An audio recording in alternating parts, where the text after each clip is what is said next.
जय छठी माई की छठ पूजा आस्था, अनुशासन और प्रकृति के सम्मान का महान पर्व। यह व्रत सूर्य देव और छठी माई की पूजा के लिए किया जाता है। बिहार, झारखंड, उत्तर प्रदेश और नेपाल के कुछ हिस्सों में यह पर्व अत्यंत श्रद्धा और भक्ति के साथ मनाया जाता है। आइए जानते हैं छठ पूजा की पूरी विधि, दिनवार, क्रमवार और सच्ची भावना के साथ। पहला दिन नहाए खाए। छठ पूजा का पहला दिन होता है नहाए खाए। इस दिन व्रती सुबह सुबह स्नान करके घर की सफाई करते हैं। घर के कोने कोने को गोबर से लिपा जाता है ताकि शुद्धता बनी रहे। इस दिन का भोजन बहुत सादा और सात्विक होता है।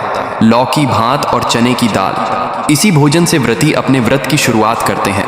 इस दिन के भोजन में लहसुन, प्याज और किसी भी प्रकार का तामसिक पदार्थ नहीं होता। नहाए खाए का मतलब है शरीर और मन दोनों को शुद्ध करना। विजुअल्स: महिलाएं स्नान कर रही हैं, रसोई में लौकी और चावल बनाते हुए पूजा करते हुए दृश्य। दूसरा दिन खरना। छठ पूजा का दूसरा दिन होता है खरना। इस दिन व्रती पूरे दिन निर्जला उपवास रखती है।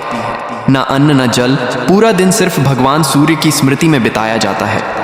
शाम के समय जब सूर्य अस्त होता है तब व्रती गुड़ से बनी खीर, गेहूं के आटे की रोटी और केला का प्रसाद तैयार करती है। पूरे घर को साफ किया जाता है और पूजा का स्थान सजाकर दीप जलाया जाता है।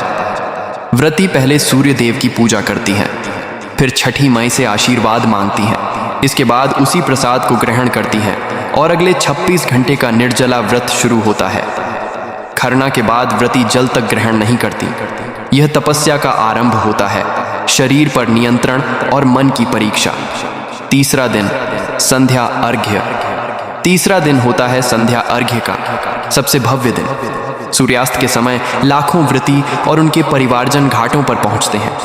नदी, तालाब या जलाशय के किनारे सूप में प्रसाद सजाकर सूर्य देव को पहला अर्घ्य दिया जाता है। सूप में फल, ठेकुआ, नारियल, गन्ना, सिंघाड़ा, नींबू और दीपक रखा जाता है। सूर्य के डूबते हुए स्वरूप को अर्घ्य अर्पित किया जाता है। यह दृश्य श्रद्धा, शांति और सौंदर्य से भर जाता है। लोग पारंपरिक गीत गाते हैं। केलवा जे फरेला घवद से, ओ पियरवा। पूरा वातावरण भक्ति में डूब जाता है। इस अर्घ्य में सूर्य देव से प्रार्थना की जाती है कि परिवार में सुख, शांति और समृद्धि बनी रहे। हर माँ अपने बच्चों के लिए, हर बहन अपने भाइयों के लिए और हर पत्नी अपने पति के दीर्घायु की कामना करती है। चौथा दिन उषा अर्घ्य। चौथे दिन सुबह सुबह जब पूर्व दिशा में लालिमा छा जाती है तब व्रती घाट पर दोबारा पहुंचती है। यह समय होता है उगते सूर्य को अर्घ्य देने का। उषा अर्घ्य के समय व्रती पानी में खड़े होकर सूप में सजे प्रसाद के साथ भगवान सूर्य को अर्घ्य देती है। यह अर्घ्य नए जीवन और नई ऊर्जा का प्रतीक है। इसके बाद व्रती छठी माई से आशीर्वाद मांगती है, अपने व्रत का समापन करती है और प्रसाद बांटकर इस महान पर्व का समापन होता है। कई लोगों के जीवन में छठ माई की कृपा से चमत्कार हुआ है। बीमार बच्चे ठीक हुए, परिवार में खुशियां लौटी और घर में शांति बनी रही। छठ माई की महिमा अपार है। अंतिम भाग, छठ पूजा का महत्व और नियम।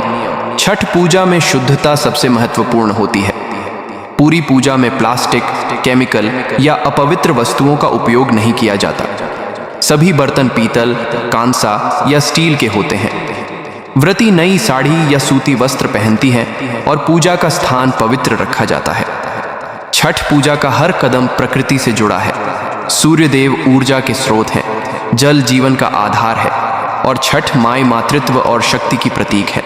छठ पूजा केवल पर्व नहीं, एक भावना है, माँ, बहन, बेटी के त्याग, विश्वास और प्रेम की। जय छठी माई की। अगर आपको यह वीडियो अच्छा लगा हो तो वीडियो को लाइक करें, शेयर करें और चैनल को सब्सक्राइब करना न भूलें। सूर्य देव और छठी माई आपकी सभी मनोकामनाएं पूरी करें।